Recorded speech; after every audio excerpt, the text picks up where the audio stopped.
For the Reese B, the best channel on YouTube. Hello and welcome to a very special video. A special video not just because it's time for my annual F1 season predictions, but a special video because this video is going up on two channels. It's going up on the traditional The Reese B YouTube channel, and it is also going up on the brand new channel Stop and Go F1, a brand new channel I've made to talk exclusively about Formula 1. So if you're a fan of Formula 1 and you enjoy the The Reese B channel, come over to Stop and Go F1 and we'll talk F1 all day long. Already on that channel there's videos describing the launch of each of the cars, and also a video talking about each day of testing from last week. But this video is about predicting the season coming up, and what I have done, as I have done for the last 2 years, is predicted where I think every single driver will finish in the championship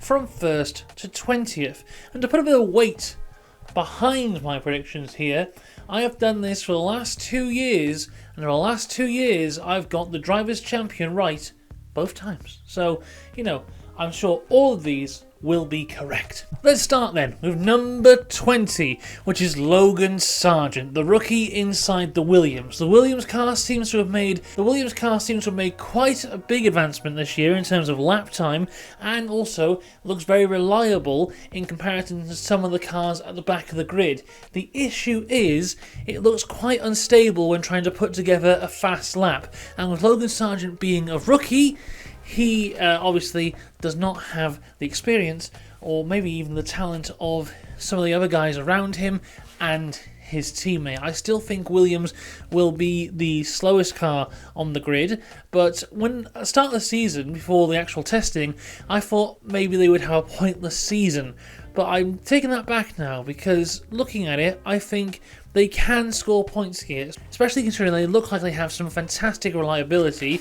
So whilst others are breaking down, Williams, you stay in and around there, get some decent points. 19th, Alexander Albon, Logan Sargent's teammate in the Williams. As I've said, Williams looks fast, looks reliable, but it's not really there in terms of all the other cars, so I have put him at the back. 18th is Yuki Tsunoda in the AlphaTauri. The AlphaTauri is actually very similar to the Williams, looks very reliable, did the most laps of any team in testing, but also just seems to maybe lack that pace. And out of the two AlphaTauri drivers, I've put Yuki in 18th. But it may actually be a while until we see his teammate in my predictions. 17th is another rookie though. It's Oscar Piastri in the McLaren. McLaren look to be really struggling here. And as much as they have said, oh, we've got upgrades coming at round 5 to fix all these issues and then we'll be back, all the other teams have upgrades as well, and they don't have the issues. It's going to be a long, hard road for McLaren this year, and I've put Oscar Piastri in 17th. 16th, Lando Norris.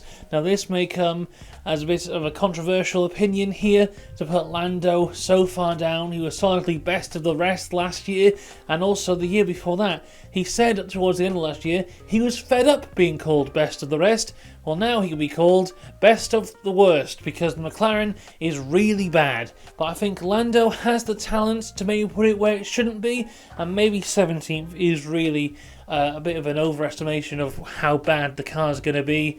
But 16th is where he is right now. 15th place, Zhou Guanyu. When I'm putting together these predictions, I found that predicting the bottom half of the grid is a hell of a lot harder than the top half of the grid. A lot of these cars are very close together, so cars such as the McLaren, Alfa Romeo, AlphaTauri, Alpine, Haas, they're all seemingly, I think, in a similar area, so this is quite difficult. But the Alfa Romeo looks quick, but has the most porpoising of any of the other cars. Many thought porpoising would be gone this year. It's not, it's still here, and the Alfa is suffering from it. So I've put Zhou Guanyu 15th place. 14th is his teammate Valtteri Bottas. I think these guys are actually really evenly matched. What we saw last year in Zhou's rookie year was as Zhou got more skilled and got more comfortable with the car got worse in comparison to the rest of the grid. So when you look at the championship standings, it seems like Bottas just walked it. But what really happened is that at the start of the year, when Bottas was obviously more experienced, he was able to get the good points whilst the car was good. Towards the end of the year, they seem to be quite equally matched. I think we'll see that again here. So Bottas and Zhou, I put right next to each other, with Bottas going ahead. 13th now is Nick De Vries, and I've put him quite considerably above his teammate Yuki Tsunoda. Nick De Vries, despite being a rookie, he is very experienced. He is a Formula E champion. He has done a lot of racing, a lot of motorsport, very talented guy. I think it won't take him long to get in the car and feel quite comfortable. And whereas Yuki Tsunoda has had 2 years now in Formula 1 where he hasn't exactly set the world on fire, maybe Nick comes in and yes, takes over that team, fills in that gap that Gasly has left, and shows everyone what he can do. 12th, Esteban Ocon in the Alpine. Now the Alpine looks quick but is also massively unstable, and with that Renault engine, reliability woes are abound, both maybe. Many people have said that Esteban Ocon will be the number one driver this year in Alpine. Personally, I disagree. I think his teammate will beat him. That's why Ocon is in 12th. 11th, Nico Hülkenberg. We haven't spoken about Haas yet, but in testing, they were very impressive. Got a lot of laps in, very good reliability, the car looks solid, the car looks quick, and with MoneyGram on board, they have enough money to actually reach the cost cap this year, and they're saving money with a new pit gantry. This could be a fantastic year for Haas, and quite frankly, I think they deserve it. So I put Nico Hülkenberg in 11th. Inside the top 10 now, we go to see Pierre Gasly in his new home of Alpine. I like Gasly. I think he's really good. Last year wasn't the best year for him because the AlphaTauri was so rubbish, he really just couldn't show what he could do.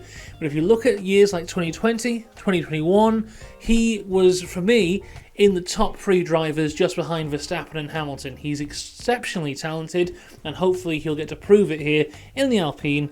Putting 10th. 9th, Kevin Magnussen in the Haas, his second year into his return at Haas.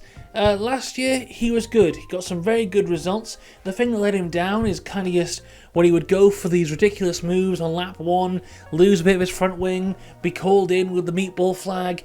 Hopefully, he's kind of got his head on a bit straighter this time and can deal well here. I think him and Hülkenberg will be a good, consistent pairing for Haas, even though personally I think that Haas should have really stayed with Schumacher, but that's a whole thing for another time. But yeah, Kevin Magnussen, 9th. 8th place is Lance Stroll, the man we haven't seen in testing because he's broken his wrist slash wrists, maybe. Lance Stroll is an interesting one. A lot of people hate on Lance Stroll because of the reason he has his F1 seat is because his dad owns the company.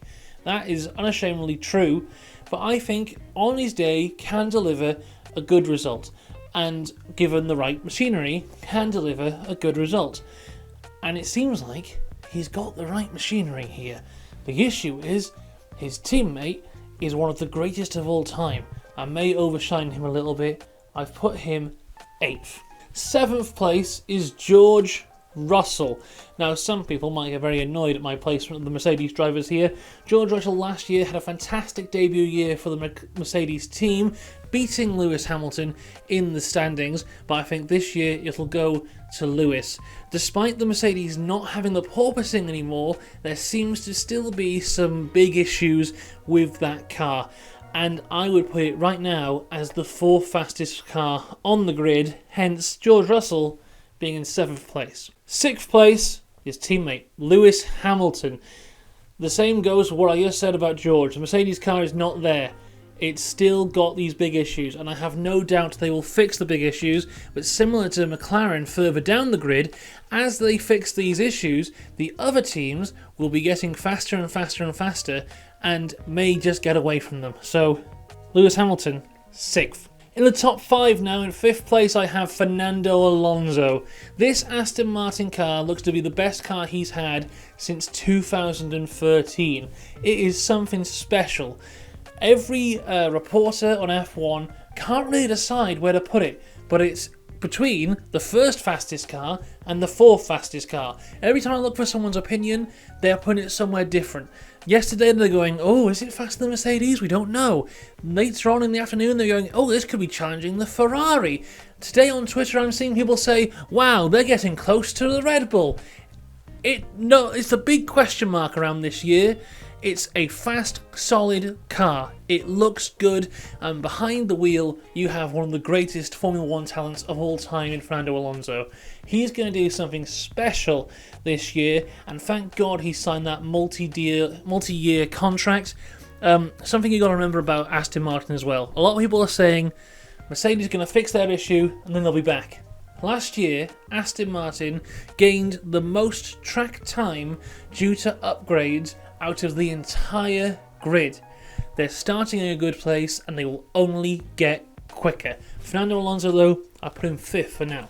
4th place, Carlos Sainz, the first of the Ferrari boys. Last year, difficult year for Sainz. He had a very difficult start to the year, lots of DNFs, lots of mistakes, but he seemed to get on top of that as the season went on. A lot of changes behind the scenes in Ferrari, with Binotto out and Vasseur in. Personally, I think the right changes have been made at Ferrari. They seem to have a decent car. It's an evolution of last year's car in the terms of it's still all over the place and shaky and making mistakes, but it's still quick. I've put him 4th. Into the top 3 now with Sergio Perez. The Red Bull looks incredible. Absolutely incredible. It's a proper evolution of their car from last year, but it's just getting better. It looks almost unbeatable. Why then is Sergio in 3rd and not 1st or 2nd? I think because the guy who I put 2nd is incredibly talented. We'll get to that in a bit, but I think Sergio had a mixed year last year. If you watch Drive to Survive, they'll tell you he had an awful year last year, but that really isn't true. And I'm looking for some more good stuff from Sergio. I don't expect him to challenge Max Verstappen, but I expect him to have a good time. 2nd, Charles Leclerc in the Ferrari. Now the reason I think Charles will beat Perez is just because last year he showed how good he can be. And I think the issue for him last year was the people around him not treating him correctly. His head was gone. His mindset was all wrong, and no one around him was there to support him. Now, Vasseur and him have history from when they were in the Alfa Romeo days, and from what I've seen of Vasseur in interviews, he seems like the right guy to bring Ferrari to wherever they need to be. And I think he can get Leclerc in the correct mindset to be able to drive that Ferrari to its peak performance. Unfortunately, though, I don't think he's good enough to win the title. Because in first place we have Max Verstappen, the best driver on the grid today, in the best car on the grid today, leads to what I think this year will be one of the greatest championship years we've ever seen for any driver. Last year he broke a few records, this year he may break even more. We are living in Max Verstappen's era. That's it. I haven't got much else to say. The 2023 World Champion will be Max Verstappen, and I'll be talking to you through all of the year on Stop and Go F1. Link in the description, or there's a bubble maybe around me, I don't know. I hope you've enjoyed the video. Let me know who you think will be winning the title, and let me know who you think will finish 12th. That's the 2 things I want to know in the comments. Until next time, goodbye.